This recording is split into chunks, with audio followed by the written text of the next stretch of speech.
I remember sitting down in a conference room and watching this purple and blue FPS game on console and scratching my head and saying, was this really going to be it? Was this going to be the thing that defined Xbox? And obviously 10 years later it proves that that was the kind of the seminal moment for us, the beginning of Halo as an Xbox game. Not only did Halo 1 bring the FPS to the console, it also brought story. Cortana. I've spent the last 12 hours cooped up. The combination really established sort of a new genre, if you will, of FPS console story expectation. Halo did a lot of really conventional storytelling through cinematics and cool voice acting and great music, obviously. But I think some of the storytelling that happens in Halo that's most inspiring to me is the storytelling that happens through the environment and the sandbox. While you were hit with all this great fiction that you could really kind of delve into and try to understand more about, at the same time you could just pick it up and play. All of that kind of came together to make a game that had not necessarily was completely different than what previous shooters had done, but got all of its individual formulas so excellently perfect. You had this incredible first-person shooter experience that I don't think anyone had ever even come close to before it. Halo was the beginning of me playing console games with my friends, and that's still how I always think about it.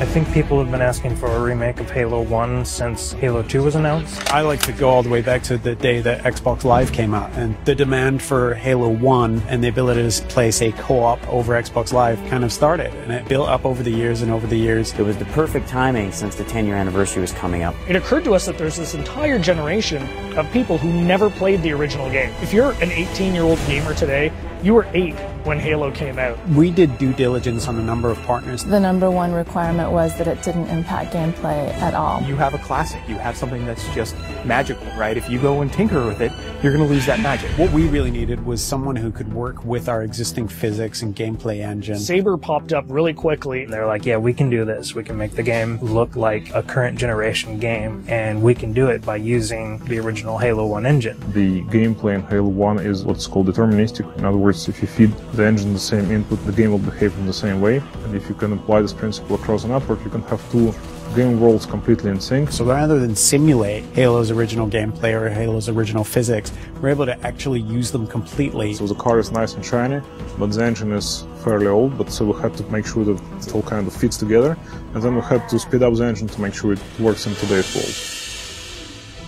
We've done some deliberate things. The library is easier to navigate now. We use lighting and textures to make it a little bit simpler. The pillars are covered in holograms on one side, or they're more decorated on the other side. From what we've noticed, it actually seems to help people that aren't familiar with the library figure out where they're going. Truth and Reconciliation is one of the best examples I can give. If you come to that first interaction and then you make your way towards a cliff, you can look up and see this unbelievable skybox. And so having all these updated graphics has really made the game, to me, just more immersive. I still remember the first time I saw someone switch to graphics. I didn't know that was actually going to be a feature until I saw someone do it. In a lot of ways, it was a very, very fine balancing act. Because again, we're running all the original Halo 1 animations, so it's the original Halo 1 skeletons for those characters needed to be rebound into the updated meshes that we had brought over from Halo Reach and from Halo 3. For example, the Elite actually has an elongated neck, so they're a little bit more squat and compact.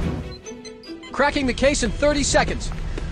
Welcome back, sir. We'll have you battle ready stat. Master Chief's iconic, and he has to look like a hero, and he has to look just right. Chief's armor was a tough process. We went back and forth on that for a long time. Well, originally, we were using a Mark V armor that's built in the multiplayer component of Reach. We just kept coming back, and it just didn't look like Master Chief. The first stuff we put out around E3, I think the forum reaction was instantly, Chief looks wrong, his visor's too big, the color's all wrong. Some people thought we were doing it intentionally as a retro. If you saw the original Chief from like 1999 era, he had a really tall, very matte reflective helmet. It actually looked similar to that. The thing about this group working on this project is that we are very, very passionate about getting this right. We iterated on that probably 6-7 months before we finally got a final Chief's armor that I think looks awesome. One of the number one asks that we had for a Halo remake was we want co-op over live. The original Halo 1 campaign experience had already been designed for cooperative play.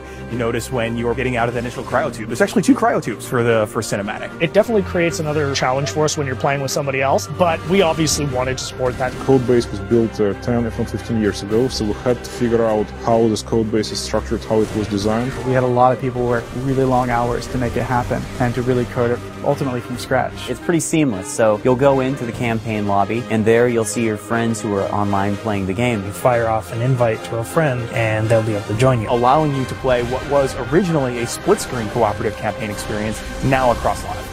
Skull on. Classically, skulls in Halo tend to affect behavior, which means the AI needs to support those behavioral changes. How do we create something that alters gameplay? Well, one of our fundamental tenets is keeping gameplay the same. Skulls are one of the tools we're giving the player that if they do want to change their gameplay experience a little bit, they can do it. The benefit to this is that most of these skulls are brand new. You've never seen them before, you never played them. Like Malfunction, where random HUD elements disappear whenever you respawn. Boom is a skull that increases the radius of explosions, making explosions more dangerous both for the Covenant and for the player. That in combination with something like Grunt Funeral means that you become very afraid of grunts. We must continue. This way, please. There are a few features that got into the game that turned out better than we expected, and 3D is probably the number one. It was unexpected, it was a bonus, and I don't see 3D very well, but it really worked for me. So for some reason it just pops in Halo in a way that it doesn't in other games or even movies.